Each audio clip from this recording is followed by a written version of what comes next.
Hi there, Crazy Corb here. I've got another story. What would you say if someone said to you, I know a way to make a lot of money really quick?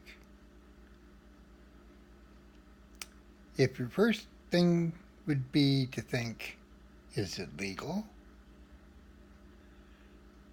Then you're on the right track.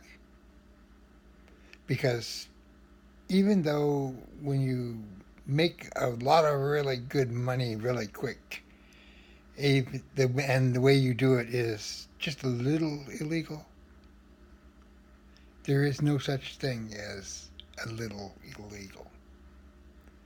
Number one, when you do something illegal, it lasts for a long time. Even though the act lasts minutes, you can be held responsible for it for 12 years or more.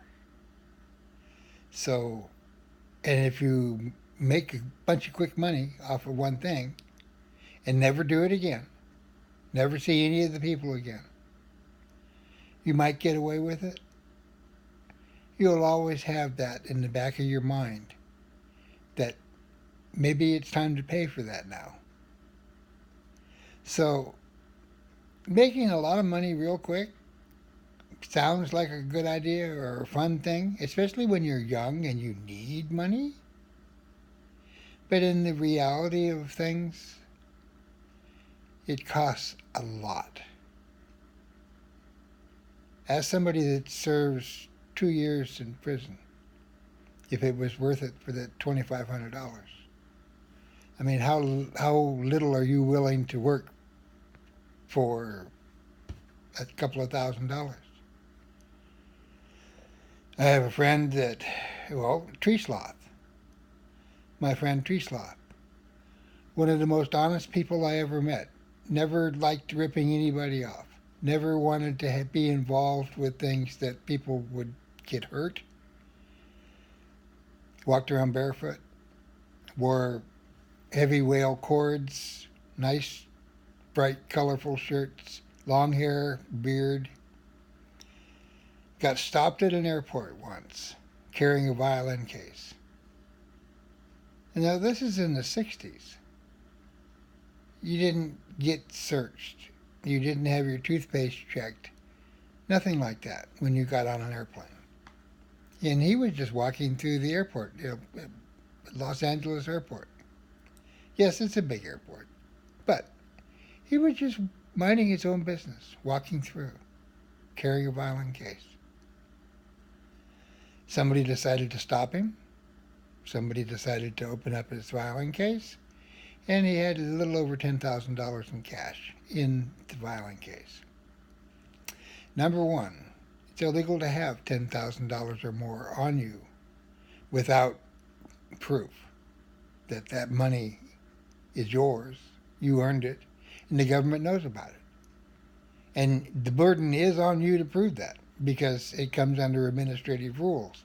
They can just take it. And under administrative rules, you're not innocent until proven guilty. You're guilty until you can prove you're innocent. The exact opposite. And it's not laws that are passed by legislators. It's laws passed by bureaucrats. That's how the government forecloses on property like cars and bank accounts and jewelry. They just take it and say, okay, show us where you got it. And then when you come up with the receipts, they say, okay, let's look at your taxes. Where does it show you made enough money to buy these things? And until you can prove all that, it's not yours anymore. That's what happened to Tree Sloth. So he actually had gathered money together from several people so that he could buy some LSD in San Francisco at a really good price. Meaning that he planned on picking up 4 grams for $10,000. Now 4 grams, that's $4,500 to $5,000 hits each. So that's like 20,000 hits of LSD that he could wholesale for $1 or $2 a hit. That's $20,000 to $40,000. I used to get my LSD at $1 a hit.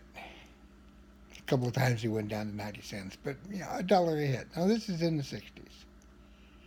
It was selling for $10 to $12 a hit in the schools, colleges and high schools.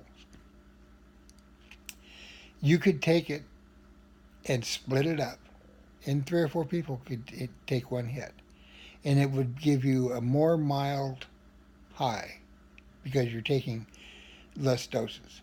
The way it breaks down is 4,000 hits at a gram. If you got a gram and you make 4,000 hits, that's 250 micrograms each hit. Now, 250 micrograms is a standard good dose of strong LSD. Smaller doses give you milder hallucinations, milder colors, and it lasts a little bit less.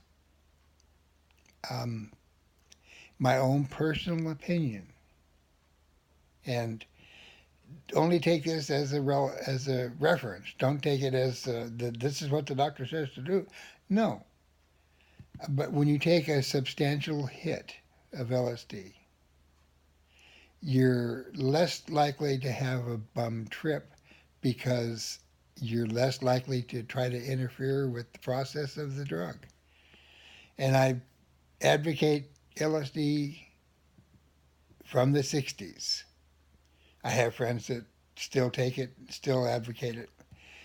Look, after you've taken LSD maybe 50 times, you don't need to take it anymore because it stays with you forever. You can smoke a little pot and be right back where you were. And because of that, I don't advocate LSD. Yes, I've had more than my share. But I'm trying to give you a little understanding. Now, taking LSD helped me tremendously, emotionally, intellectually. It helped me a lot. Financially, it helped me a lot. I have been involved in the sale of many thousands of hits. Many thousands of hits. And yet, I have personally have never dosed it out, well, with one exception. I've not bought grams. I always bought by 1,000 hit lots, usually at $1 a hit. The one time that I've been involved in it, I bought the remainder of a gram that somebody bought, and they fucked it all up, mixing it with the cut. And what I did was I put it in with alcohol. LSD is alcohol soluble. And that evenly distributes the dose. And then I mixed it with mescaline, put some grape Kool-Aid for color, and put it in little bottles and sold it as a liquid. I sold it for $12 a bottle, and I had a couple of 100 bottles. Sold it out in 4 days. I still have people asking if I could get some more. I don't know where the chemist is that made the mescaline. He did it directly from, he did it while he was in college, and he did it from peyote buttons. He got a whole bunch of peyote and he made a whole bunch of mescaline. That's the way to do it to eliminate the strychnine. When you're doing peyote buttons and you eat them, 12 to 14 good-sized buttons gives you a really good mescaline high. But you have to clean out the little white, they're like feathers on the inside of the peyote button. You have to clean those out because they have strychnine in them. Otherwise, you get very sick. And if you eat enough of them, you die. So, but mescaline is a high very similar to LSD, but also very different from LSD. However, when you mix the two, the high changes. It's you have your colors, you have your flashes, you have your blocks, you have your moving images, you have all that.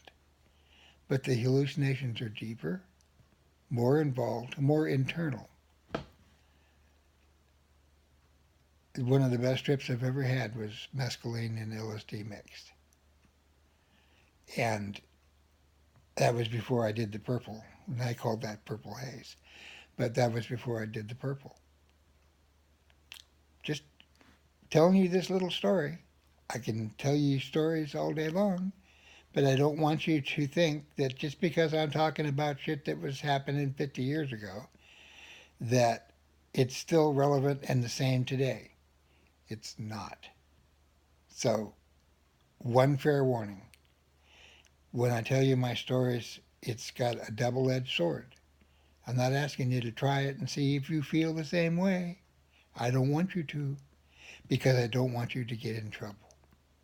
You need a guide. If you're going to do psychedelics, you need an experienced guide to help you.